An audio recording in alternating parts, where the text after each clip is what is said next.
السلام علیکم۔ آپ دیکھ رہے ہیں میرا یوٹیوب چینل۔ آنے والے نئے دوستوں کو خوش آمدید کہتا ہوں۔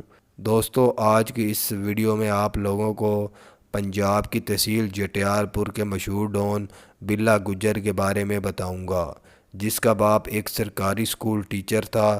انتہائی شریف انسان تھا۔ جبکہ بلا گجر، اس کے 3 بھائی، کچھ کزن اور ان کے دوستوں نے مل کر ایک گروپ بنایا ہوا تھا اور یہ چوریاں ڈکیتیاں کیا کرتے تھے۔ آپ لوگوں کو بتاتا چلوں، بلا گجر پر 72 سے زائد مختلف نوعیت کے مقدمات درج تھے، جن میں قتل، اقدام قتل، اغوا برائے تاوان، بھتہ وصولی جیسے مقدمات شامل تھے۔ اس نے 2 ڈی ایس پیز کو بھی اغوا کیا تھا اور ان کے گھر والوں سے تاوان وصول کیا تھا۔ بلا گجر کی دشمنی اپنے علاقے کے بھٹی گروپ سے تھی۔ بھٹی گروپ کا سربراہ نوید بھٹی اس وقت ایک سرکاری ملازم تھا اور 22ویں گریڈ کا افسر تھا۔ ان دونوں گروپوں کی دشمنی ایک مرلہ زمین کی وجہ سے شروع ہوئی تھی۔ اس دشمنی میں 50 سے زائد لوگ مارے گئے تھے۔ کہا جاتا ہے کہ بلا گجر نے ایک ہی وقوع میں بھٹی برادری کے 37 سے زائد لوگوں کو پار لگایا تھا۔ لی گئی انفارمیشن کے مطابق بلا گجر نے راکٹ لانچر سے حملہ کر کے ان کے لوگوں کو پار لگا دیا تھا، جس میں 17 کے قریب لوگ موقع پر ہی مارے گئے تھے، جبکہ بعد میں کچھ زخمی لوگ ہسپتال جا کر دم توڑ گئے تھے۔ بھٹی گروپ نے بدلہ لینے کے لیے بلا گجر کے باپ، اس کی والدہ، اس کی 2 بہنوں، 2 ماموں اور ایک پھپھو کو پار لگا دیا تھا، جبکہ اس کے 3 دوست بھی مخالفین کا نشانہ بنے تھے۔ یہاں سے دونوں گروپوں کی دشمنی کا خونی آغاز ہوا۔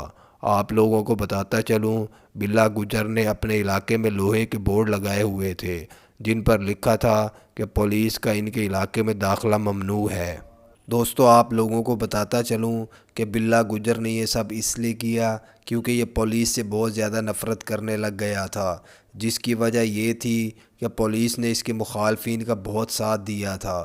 بلا گجر نے اس عرصہ کے دوران اپنے مخالفین پر کئی بار مقدمات درج کروانے کی کوشش کی، لیکن پولیس نے ایک بھی مقدمہ ان پر درج نہ کیا، بلکہ الٹا مقدمات بلا گجر پر درج ہوتے رہے۔ اسی عرصہ کے دوران بلا گجر کے علاقے کے ایم پی اے نوید عوان کی دشمنی اپنے مخالف سلمان بھٹی کے ساتھ شروع ہو گئی۔ یہ دونوں سیاسی حریف تھے۔ آپ لوگوں کو بتاتا چلوں، بلا گجر نے نوید عوان کے کہنے پر اس کے 6 مخالفین کو پار لگا دیا تھا۔ اس وقوع کے بعد بلا گجر کچھ عرصہ کے لیے علاقے سے فرار ہو گیا۔ جب یہ علاقے سے فرار تھا تو پیچھے سے نوید عوان کی اپنے مخالفین کے ساتھ صلح ہو گئی اور الیکشن کے لیے ان دونوں کے بیچ سیٹ ایڈجسٹمنٹ ہو گئی تھی۔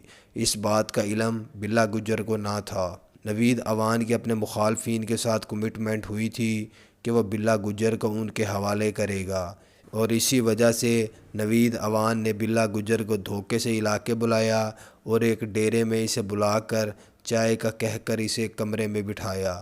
چند منٹوں بعد ڈیرے کے باہر 200 کے قریب لوگ اسلحہ لے کر موجود تھے۔ اس بات کا علم بلا گجر کو ذرا بھی نہ۔ اسی عرصہ کے دوران گجر کے بھائیوں کو اس بات کا علم ہوا تو وہ اسی ڈیرے کی طرف آئے جہاں پر بلا گجر موجود تھا۔ جیسے ہی بلا گجر کے تینوں بھائی اور ان کے 11 کے قریب لوگ وہاں پہنچے تو مخالفین نے ان تمام لوگوں کو پار لگا دیا تھا۔ فائرنگ کی آواز سن کر بلا گجر جب باہر نکلا تو بلا گجر بھی ان کی گولیوں کا نشانہ بن گیا تھا۔ اس طرح بلا گجر کی زندگی کا باب بند ہوا۔ سیاسی لوگوں نے ان سے اپنا فائدہ اٹھوا کر انہیں سائڈ پر لگوا دیا۔ دوستو، ان کاموں کا کوئی فائدہ نہیں ہے۔ برائی کا کام برائی ہوتا ہے۔ اچھے کام کریں، برے لوگوں کی صحبت سے دور رہیں۔ یا اللہ ہم سب کو معاف فرما۔ میرے ماں باپ، بہن بھائی، پیر و مرشد، والدین، دوست، احباب، رشتہ دار جو زندہ ہے جا چکے ہیں، سب کی مغفرت فرما۔